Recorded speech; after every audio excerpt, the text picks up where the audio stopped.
Warmly welcome to the Embassy of Finland. It's such a great pleasure to have such a group at the Embassy. Madam President Patricia Ellis, Madam Chair of Board of Directors and Stock, dear friends, and I hope after this, dear friends of Finland as well.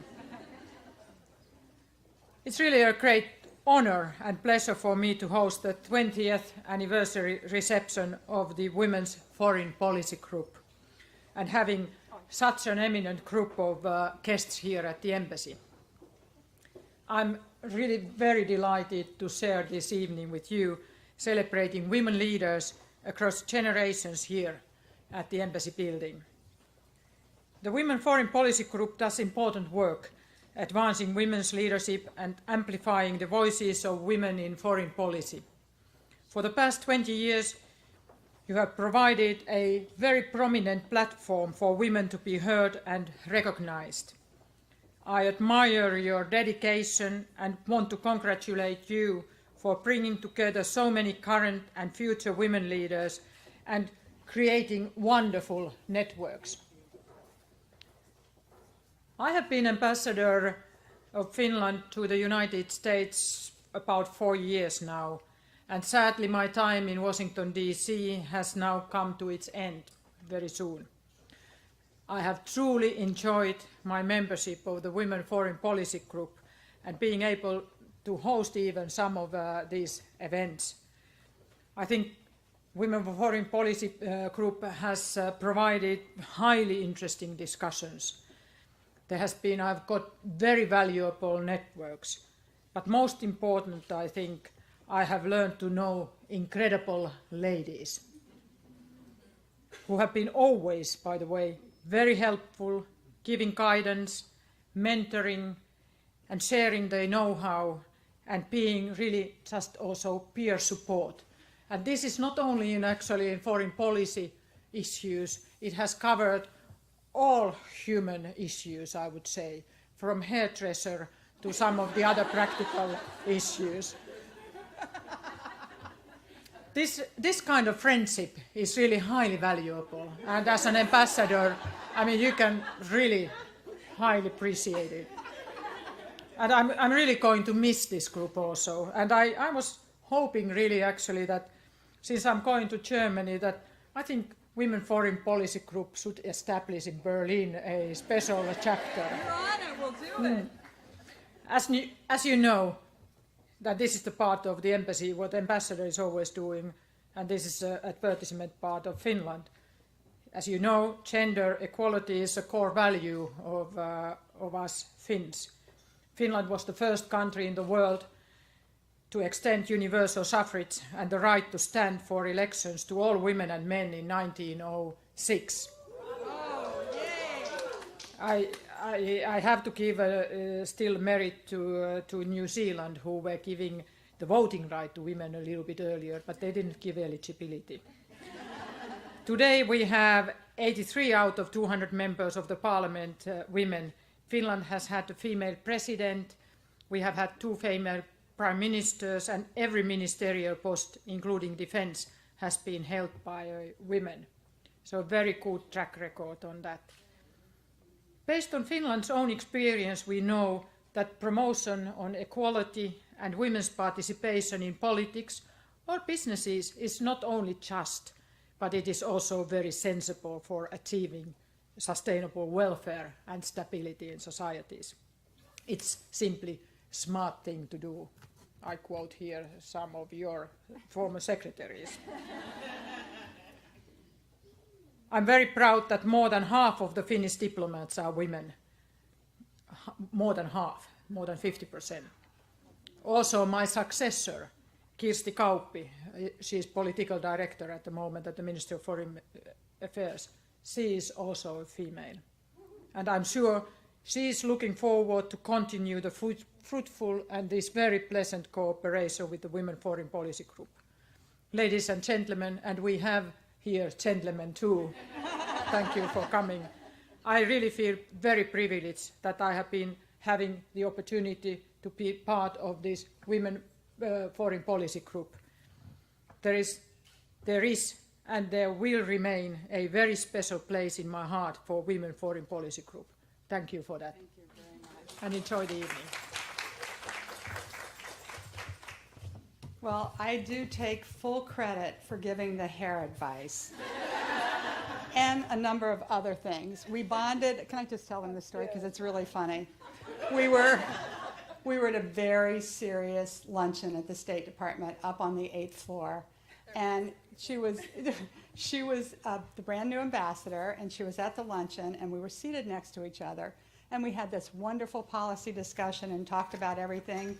And then toward the end, she said, and now we need to have a really good personal discussion. Where do you get your haircut? And I'm like, I got it immediately, and then we launched into every other thing we needed to talk about. Thank you, Madam Ambassador, though, for hosting us again in your wonderful embassy. We're delighted to be here again. Almost 4 years ago, when you arrived here in Washington, as Finland's first woman ambassador, you've been an avid supporter of the Women's Foreign Policy Group. And on behalf of our entire membership, our board, Patricia Ellis and I, you set us up and basically said the right thing. We're giving you a lifetime membership so that you will come back and visit us, because we are definitely going to miss you. So here it is. This entitles you. You do not have to carry this around with you, but it entitles you to full membership in the Women's Policy Group. Truly, she has been such an avid supporter. And congratulations on your next assignment as Finland's ambassador to Germany in Berlin. All I have to say to you is, here's the piece of advice I will now give back to you. Get your guest bedroom ready, because we are all coming to visit. And you can just have a little WFPG, Women's Foreign Policy Group, on it, our bedroom. And now it's my honor to introduce Heather Higginbottom, Deputy Secretary of State for Management and Resources, the first woman to hold this position. And I think that deserves, at the State Department, a round of applause, because that is the number2 position. But pick a tough job, and she's mastered all of them. Counselor to President Kerry, Counselor to Secretary Kerry, architect of the budget at OMB, and policy guru at the White House and in President Obama's campaign. She's a role model at state for women and girls worldwide, and I mean that. If you follow her on Facebook, you'll see when she travels, she always meets with women and girls, as far as I can tell. So please welcome Secretary Heather Higginbottom. Thank you, Anne, so much for that introduction. And I said to her earlier, it's really good to see you again in person, because I keep up with her also on Facebook, and that's a wonderful opportunity, but even better to see you in person. And thank you, Madam Ambassador, for hosting this wonderful reception in this beautiful embassy. It is really a pleasure to be here. And this building, we were talking about it before we came over here at the office. It's really a treasure for our two nations, both because it's historic in the United States. It's the first green embassy. And as you look around, you can tell its remarkable design really captures the Finnish spirit so well. So thank you very, very much. When the Women's Foreign Policy Group was founded in 1995, it was the same year that the First Lady stood before the Fourth World Conference on Women in Beijing and declared that human rights are women's rights, and women's rights are human rights, once and for all. So fast forward 20 years, and you can see that we've made great progress, both on gender equality globally and on the representation of women in foreign policy. Just look around this room to see evidence of that, and supported in no small part by the good work of the Women's Foreign Policy Group. And I'm proud to say that the State Department has also made great strides and great progress in elevating women in foreign policy. A little history lesson here. State's first female employee was hired for a typist job in 1890, over 100 years after the agency was founded. About 30 years later, State hired its first female Foreign Service officer, but she had to resign once she got married, a policy that didn't change officially until the 1970s. A colleague of mine who is currently an assistant secretary and was formerly an ambassador and held other distinguished positions told me in conversation one day that she nearly had to resign from the Foreign Service just not that long after she signed up when she decided to have a child because there was no mechanism or apparently very little precedent for taking maternity leave. So today we look around and we see women driving our foreign policy agenda across the U.S. government. Prior to the current one, 3 of the last 4 secretaries of state were women, each of whom left their mark on the State Department and on world events. Our ambassador to the United Nations is a woman, our national security advisor, and her 2 deputies are all women. That's awesome. And I'm proud to be the first woman Deputy Secretary of State, but I'm prouder that 4 of our 6 undersecretaries are women, that 5 of our 6 regional assistant secretaries are women, and a majority overall of all assistant secretaries are women. These women and others, many of you in this room, are not just leading our efforts to tackle today's toughest foreign policy challenges. They're also building a network of connections and relationships to support the next generation of women leaders in foreign policy. They are the mentors and sponsors of tomorrow's women leaders in foreign policy. I know for myself, I wouldn't have had any of the opportunities that I've had without support from men and women in getting to those positions, and it's all of our jobs to work with so many people in this room and outside of this room to keep that pipeline growing. And I know that everyone in this room understands the key that mentorship is essential to developing the next generation, and we applaud the Women's Foreign Policy Group for its active mentor program that puts together foreign policy graduate students with practitioners. At the State Department, our recruitment of women is excellent. We find, though, that women continue to be underrepresented at senior levels in the department, most notably as ambassadors. And that's where we're focusing our efforts, to ensure women in both the foreign and the civil service stay in the department and progress into senior leadership positions. And that's why the Foreign Policy Group is so vital. It opens doors for women in foreign policy at every age and at every stage, from the Foreign Service officer who got her start as an intern with the group, and I've been enjoying reading these blurbs up here, which you haven't looked at, they're fantastic, to the new ambassador in town, many of whom are here tonight, who has a built-in support group waiting to advise her, apparently, on everything from foreign policy to hair. It's evident, just being here tonight, how many opportunities there are for young women who are interested in a career in foreign policy, and it's the responsibility of all of us in this room to help nurture those future careers. So as we celebrate 20 years, the first 20 years of the Women's Foreign Policy Group, we also look forward and celebrate the bright future of women in foreign affairs. Thank you very much.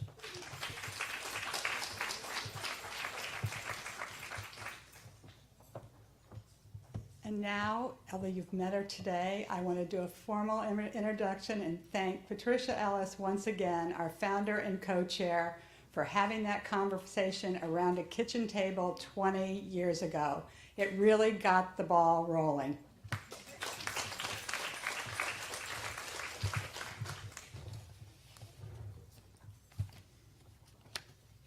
Just a moment. Thank you so much, Anne. Thank you to all our board members here, friends, ambassadors. Thank you all for coming today and tonight. And thank you so much to Deputy Secretary Higginbottom for taking time out of her very, very busy schedule to come and celebrate with us on our 20th, and also to serve as a role model for all these future leaders who are here with us tonight. Thank you so much. Let's give her a round of applause. From the very start, mentoring has been near and dear to the heart of the Women's Foreign Policy Group. Very early on, we realized that if women were going to progress, that they had to network, they had to have role models, they had to have mentors.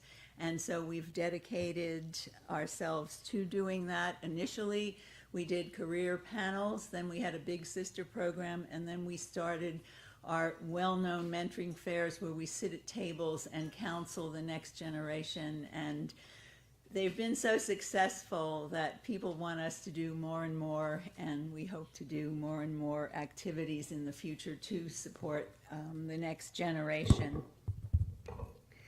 But actually, our mentoring program got its start with Madeline Albright. She was then a professor at Georgetown. She used to bring her students over to meet with our members, and we would have a jam session and just talk informally about careers in international affairs. And then she would throw in a little talk about the former Soviet Union and Eastern Europe, which we also enjoyed very much. So it's just fantastic to see so many young people and tonight with us, and especially a lot of our former intern staff who have come back to celebrate with us. We are extremely proud of them. They are an impressive group. They're doing exciting things, and it's just great to see them. So now I want to introduce you to a few of these wonderful young leaders. And we're going to meet 3 of them tonight. And we have, and I'm going to introduce all of them together. They're all stars. So, and I asked them to talk a little bit about role models, mentors, and what kind of lessons they've learned as they have been pursuing their careers in foreign affairs. So, first, I would like to introduce Rina Reka Haika. I hope I got that right. She's the political counselor at the Embassy of Finland, and she has an amazing portfolio: justice, human rights, development, World Bank issues, international law. She served at her foreign ministry in the political and legal departments and was at her country's mission to the OSCE and NATO. I'll introduce everyone first, and then I'll call you up in this order. Next, I'd like to introduce Emily Ball. She is State Department Foreign Service Officer who has served as an economic officer in Colombia, consular officer in Amman, and she's just back in town briefly. In a few weeks will be on her way to the embassy in Baghdad. But her claim to fame and the way we got connected was Emily worked for the WFPG for 2 years and was Director of Communications and Development. And we're happy to see her back and to see her doing so well in the Foreign Service. And then I would also like to introduce Sari Imaizumi. I tried my best to pronounce it correctly. She was an intern in 2003. She is originally from Japan, but she was educated in the U.S., and her work at the World Bank on the use of technologies for education, workforce development, and employment globally have taken her to many countries around the world. And she told me something exciting, that just very recently her research on online job matching platforms was published in the MIT Innovation Journal and the World Bank Journal. So I would like to begin with Rina, and thank you very much.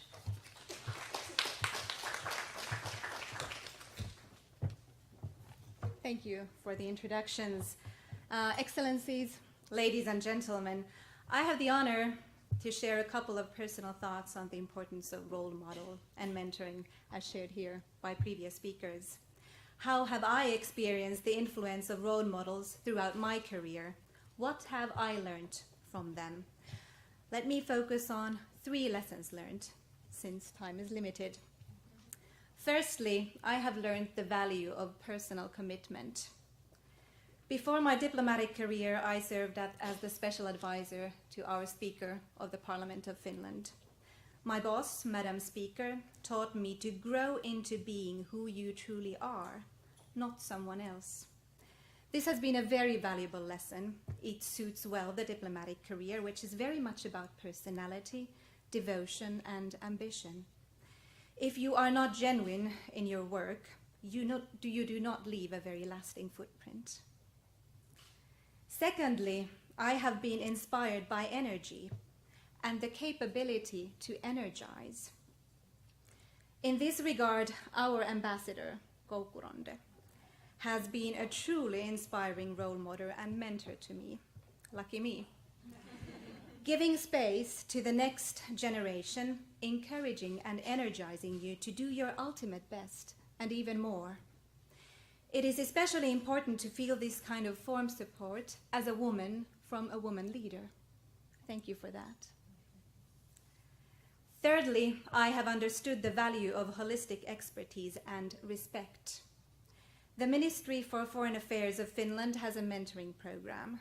My mentor encouraged me to be open for new challenges, think out of the box, and strive for broad, even unexpected professional experiences, guided by your intuition. During the mentoring program, I started to expect my daughter.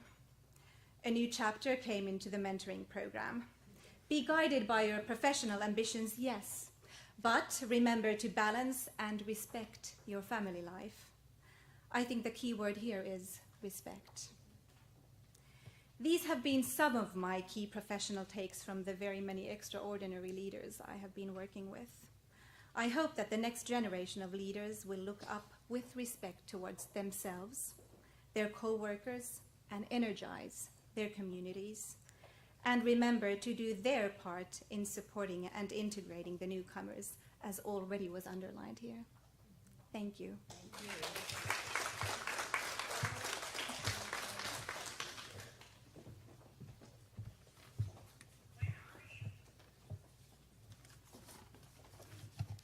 Good evening. It's a pleasure to be here tonight to celebrate the 20th anniversary of the Women's Foreign Policy Group.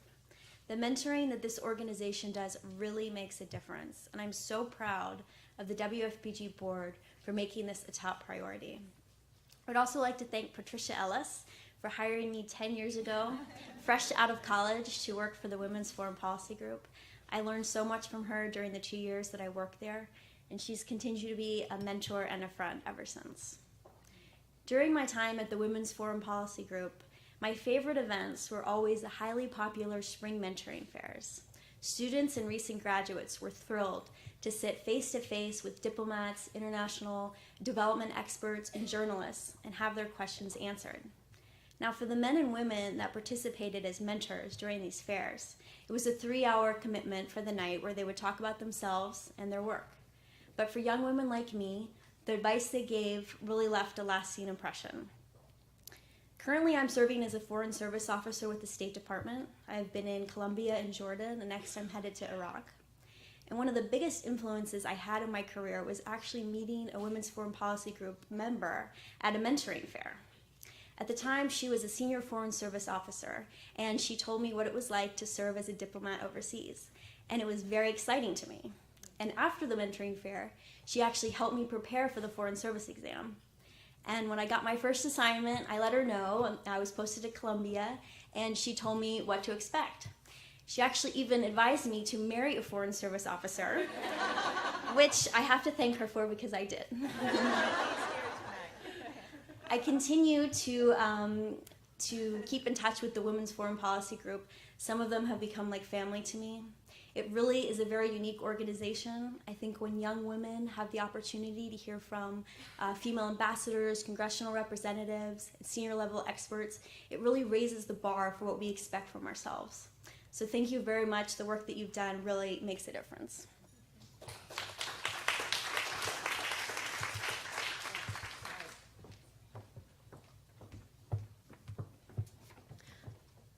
Good evening, everyone. My name is Saori Maizumi. So she pronounced very well. Thank you. I'll try my best. So I was a summer intern in 2003 when I was a student at Wesleyan University. I first would like to congratulate the Women's Foreign Policy Group for this successful 20 years of great work, and I would like to especially thank Pat for providing me this opportunity to share my experience at this important event.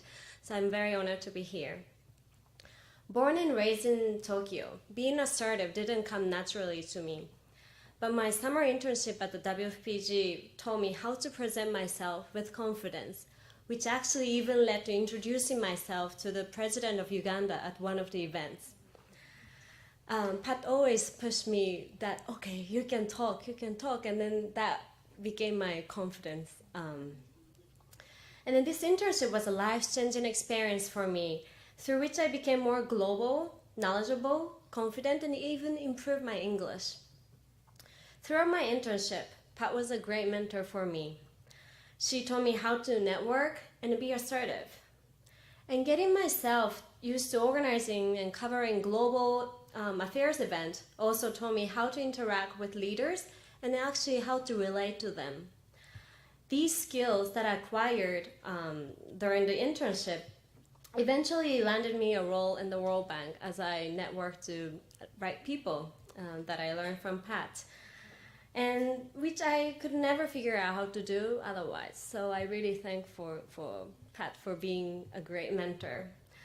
And currently at the World Bank, thanks to this WFPG experience, I can confidently talk to the policymakers around the world, and then also I could do more public speaking engagement as well. So last week I also published a new report, an online outsourcing report, and then I could present at the World Bank.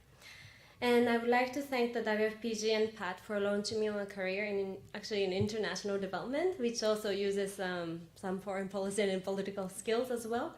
And may you provide a comparative lift for many more young women in future years. Thank you very much. So let's give these three wonderful young leaders a real round of applause. So I would just also encourage all our young leaders here tonight to work hard. As Sari said, network, network, network. Do the best you can, learn as much as you can, and be prepared for serendipity. You never know what's going to come along. We heard that today. There's no one path. Things just happen, and you have to be as prepared as possible to just go with the flow. But most of all, pursue your passions. Once you can figure that out, somehow you're going to get there, and you probably are not going to get there immediately. But another thing we heard today, which is something that I did, if you can't find it, create it.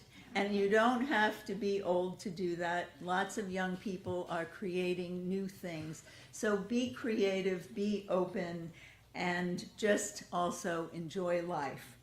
I'd now like to invite our current and former interns and staff to come up. We're going to take a photo with the ambassador, with Anne, and then I also end with Deputy Secretary. And then at the end of the program, for some of you may have seen it, but I'm explaining it in a different way. We have video clips of women role models and mentors over the last 20 years, and it ends with some advice from Susan Rice for young people seeking a career in this field. So I want to thank the ambassador once again for her very warm hospitality. We're going to miss you so much, but we definitely will be seeing you here and there. And also, I just want to thank everyone who participated in the program. And this is the end of the program, so just enjoy the reception and enjoy each other and network. Thank you very much for coming.